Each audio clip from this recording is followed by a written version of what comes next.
Us MMA fans are all but guaranteed to have another great main event at UFC 325 where Alexander Volkanovski and Diego Lopez will be pitting against one another in a rematch 10 months in the making, and those two have all the tools to have a fantastic fight, just like Justin Gaethje and Paddy Pimblett did 1 week prior on the debut Paramount card, UFC 324. But there are a couple of more fights on this UFC 325 card in Australia that are going to pique us hardcore MMA fans' interest, including the co-main event that is absolutely got fight of the night and fight of the year potential written all over it, and that is the Hangman Dan Hooker versus the God of War Benoît Saint Denis in a pivotal lightweight clash. And if you're sitting there thinking, damn, didn't Dan Hooker fight not too long ago? You wouldn't be wrong in thinking that, because he did compete just a little over 2 months ago on November 22nd as he would headline the UFC's first ever fight card in the country of Qatar against the #1 ranked lightweight in the world, Arman Tsarukyan. However, it was not a successful night for Dan Hooker, as he would essentially be dominated by Arman up until getting submitted toward the end of the second period, and is now already looking to get right back on the saddle and get back into the W column, which he was in heading into that Arman fight, because he had won 3 consecutive bouts over Claudio Puelles, Jalen Turner,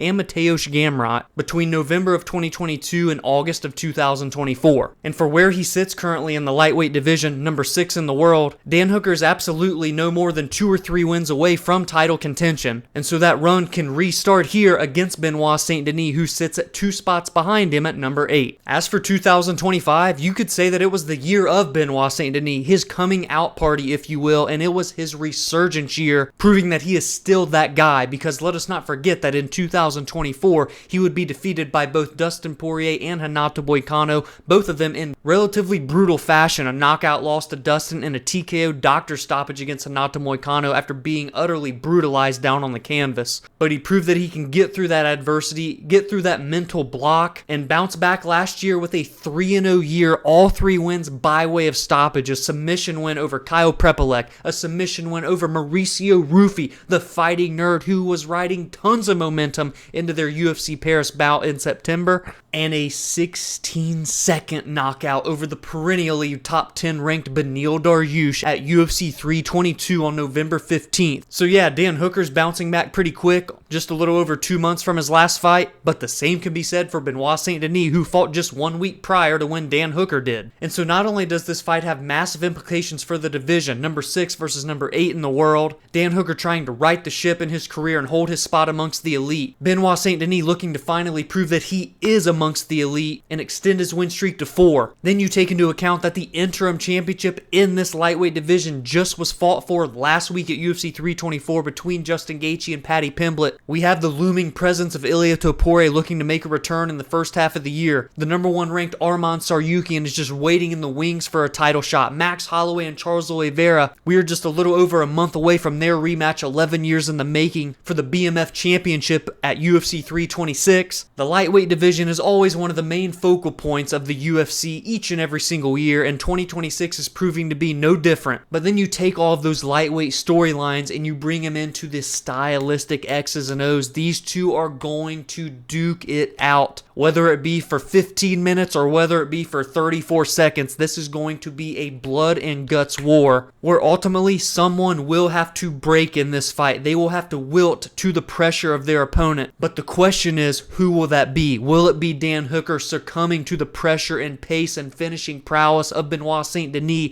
who has a 100% finish rate? Or will it be Dan Hooker melting Benoît Saint Denis with his strikes and elbows on the feet that we've seen happen to BSD twice before in 2024? I know these two are known for their wild and crazy fight styles, but it's not out of the realm of possibility. It's not insane to think that if they catch momentum at the right time, they get the proper matchups booked, these two can become title contenders, and damn it, maybe just maybe one day, UFC world champions. But neither can get to that peak without first going through one another at UFC 325. And I want to hear from you down in the comments below on who you think will come out as the victor. Will it be Dan Hooker or will it be Benoît Saint Denis? For the next fight, we stay in the same weight class, continuing to build upon the lightweight storylines in this featured bout between Rafael Fiziev and Mauricio Ruffy, an absolute striker's delight between the number 9 and number 14 ranked 155 155ers in the world. Dan Hooker versus Benoît Saint Denis, I think it's safe to say you can describe that one as a potential car crash collision course. Whereas this fight here between Fiziev and Ruffy, two of the most versatile technical strikers in the division that still carry devastating finishing prowess, can be described as beautiful chaos. After losing his UFC debut in April of 2019, Rafael Fiziev picked up all of the momentum in the world, racking up 6 consecutive victories after that loss, with half of them coming by way of knockout, but then he met the wall of Justin Gaethje, who is now a 2-time interim lightweight champion after last weekend's war with Paddy Pimblett. And those two would have a fantastic back and forth 15-minute battle at UFC 286 in March of 2023 in a fight that would go down to a majority decision, a razor-thin fight where Gaethje would edge it out on the scorecards over Fiziev. And that would be the start of a 3-fight skid for Rafael, as he would go on to lose to Mateusz Gamrot in a fight night main event in September of that same year. However, in that one he would blow out his knee, so it wasn't a true knockout loss, it was a TKO due to injury 2 minutes and 3 seconds into the second round of a fight that was surely going to deliver. And then in his comeback fight, about a year and a half later, in March of last year, he would face Justin Gaethje once again, where he would step in on short notice to replace Dan Hooker, the aforementioned lightweight, in the co-main event of this very same UFC 325 card. And once again, Fiziev and Gaethje would battle it out for 15 more minutes, but Gaethje would get the job done for a second time, and this time a little bit more convincing, securing the unanimous decision win that would set him up for that interim title fight with Paddy Pimblett. And so then all of a sudden, Fiziev found himself on a 3-fight skid at lightweight, potentially not being able to reach that next level, not being able to beat someone like Justin Gaethje, who had been there and done that and has been in the top 5 for years. And there were even talks of him moving down 10 pounds to the featherweight division. However, Fiziev would decide to remain at 155 at least for one more fight, and that was in June of last year at Baku, a quick turnaround from the Gaethje loss, and he would finally get that bounce back win that he needed, picking up his first win since July of 2022 with a hard-fought unanimous decision over Ignacio Bahamondes, where he put on a very clean performance. And so now obviously he has decided to commit to 155 pounds for at least one more bout, and this time it comes against the fighting nerd Mauricio Ruffy. Ruffy would make a splash on the 2023 Dana White Contender Series season, getting a 3rd round knockout, which would earn him a contract, and he would start out his UFC career 3-0 with 2 of the 3 by way of knockout in an absolute battle and blood and guts fight with James Lawlentop, the lone decision. Not to mention he had one of the best knockouts of 2025, a spinning wheel kick over King Green at UFC 313, the same night that Fiziev would compete against Gaethje. But then Ruffy would get that big step up in competition against the resurging Benoît Saint Denis in a fight that I already talked about earlier, and BSD would absolutely dominate that fight and shut down some of that fighting nerd's hype in what would ultimately turn into be a 2nd round submission due to face crank on the side of BSD, handing Ruffy just the 2nd loss of his entire career and the 1st loss since November of 2019, ending his 7-fight win streak. And so now, similar to his fighting nerd counterpart Jean Silva, we are going to see here at UFC 325 if Mauricio Ruffy can bounce back from his first ever loss in the UFC and right the ship before going on a losing streak and potentially getting sent outside of the top 15 at lightweight. And there's a little bit of good juju here at UFC 325 for Mauricio, because his counterpart Jean Silva was able to bounce back from his first UFC loss last weekend at UFC 324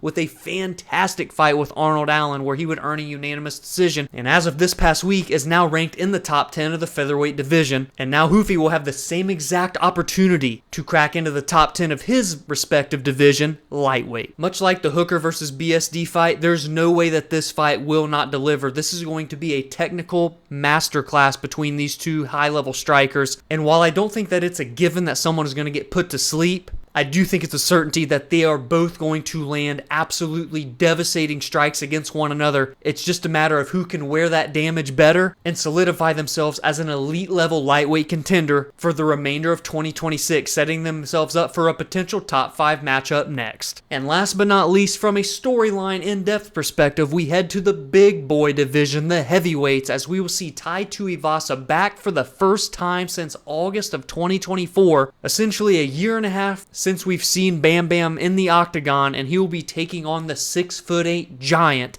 Tallison Teixeira. And listen, neither one of these guys has momentum heading into this UFC 325 bout, but Tai Tuivasa, this is an absolutely must-win. Otherwise, he is out of the heavyweight top 15 and more than likely out of the organization as a whole, because he is on a 5-fight losing streak, with 4 of the 5 losses coming by way of stoppage. The only one that went to the scorecards was his most recent one, and that was against Jairzinho Rozenstruik at UFC 305. Now, for what it's worth, it was all against high-level competition, at least for the heavyweight division standards. Cyril Gane, a former interim champion. Sergey Pavlovich, at that point, was one of the most dangerous heavyweights on planet Earth. Alexander Volkov, still ranked in the top 5 at heavyweight to this day. Marcin Tybura, a perennially ranked top 15 fighter, and of course Rozenstruik, who also was always ranked in the top 15 during his UFC run. But regardless, all that losing streak says to us is that Tai Tuivasa cannot get the job done when he faces the best competition in this division, and so now he's clearly taking a step back here against Tallison Teixeira, and if he loses again for the 6th time in a row, I don't think there's any coming back from that. But it's not like we haven't seen Tai Tuivasa at least have success in general in this heavyweight division, because before this 5-fight losing streak, this damn guy was on a 5-fight knockout win streak between October of 2020 and February of 2022. But I worry that if Tai Tuivasa wasn't able to close the distance and have success on the feet against some of his former foes that I mentioned on the stretch of losses that he's had, then this might be a really tall uphill battle, literally and figuratively, because Tai Tuivasa is 6'2", not a short guy by any means, but Tallison Teixeira is 6'8", one of the largest heavyweights that we have ever seen, so he will have a 6-inch height disadvantage and an 8-inch reach advantage. Tai Tuivasa only has a 75-inch reach, whereas Tallison Teixeira has an 83-inch reach, which is the 4th largest reach in UFC history, only behind Robelis Despain, John Jones, and Stefan Struve, who was damn near 7 feet tall. As for Tallison Teixeira's career, the 26-year-old was actually 8-0, a perfect undefeated fighter heading into his first ever UFC main event and just his 2nd ever UFC bout last July, where he would take on the Black Beast Derek Lewis in a fight night main event in Nashville, Tennessee. And in that fight, we would see Derek Lewis knock out Tallison Teixeira in just 35 seconds, and he didn't fight throughout the remainder of the year, so now he's looking to bounce back from his first ever loss, and he has the potential to do so in devastating fashion because all 8 of his victories are by way of finish, a 100% finish rate with 7 knockouts and 1 submission. And being that we have not seen a lot of activity out of Tai Tuivasa over the last 2 years, and he is riding an absolute stinker in terms of a losing streak heading into this bout, I think all signs are pointing toward a Tallison Teixeira bounce back performance here, likely by way of knockout. But I'm telling you right now, if Tai Tuivasa can pick up his first win since February of 2022, which came against Derek Lewis, no, I'm not trying to do MMA math, I'm just stating who the victory was against, then this Australian home crowd for him will absolutely go bonkers, because they and the rest of the MMA community has been clamoring to do a shoey for close to 4 years now. As for the rest of the card, I do at least want to briefly mention some names and fights that are worth your attention this upcoming weekend at UFC 325, and we start with Quillan Salkeld, who had a massive debut year in 2025 and is being rewarded for that success by being the main card opener here in his home country of Australia against fellow Australian Jamie Mullarkey. The 26-year-old Salkeld is already 10-1 as a professional mixed martial artist and had a 3-0 year in 2025,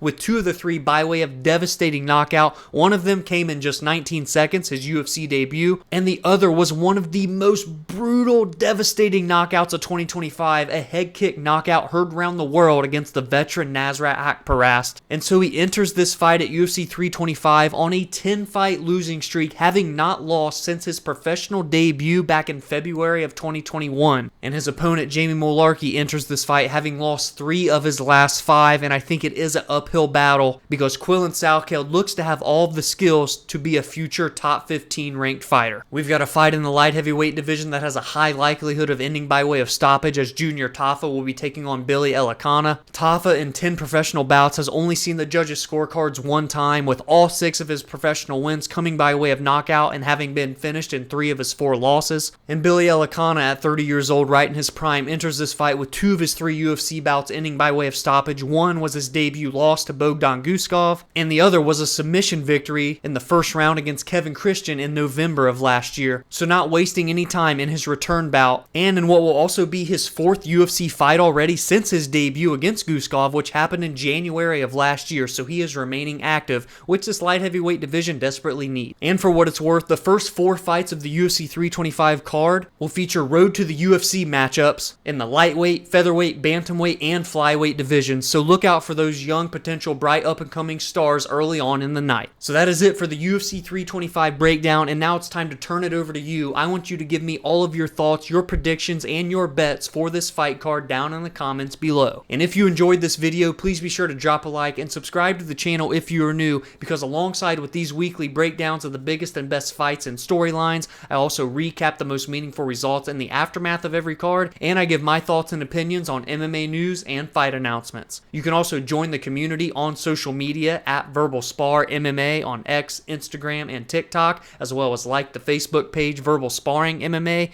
and you can follow along on your favorite audio listening platform such as Spotify and Apple, where every Monday and Friday podcast episodes release there. Have a great weekend, enjoy the fights, and I will see you all in the next video.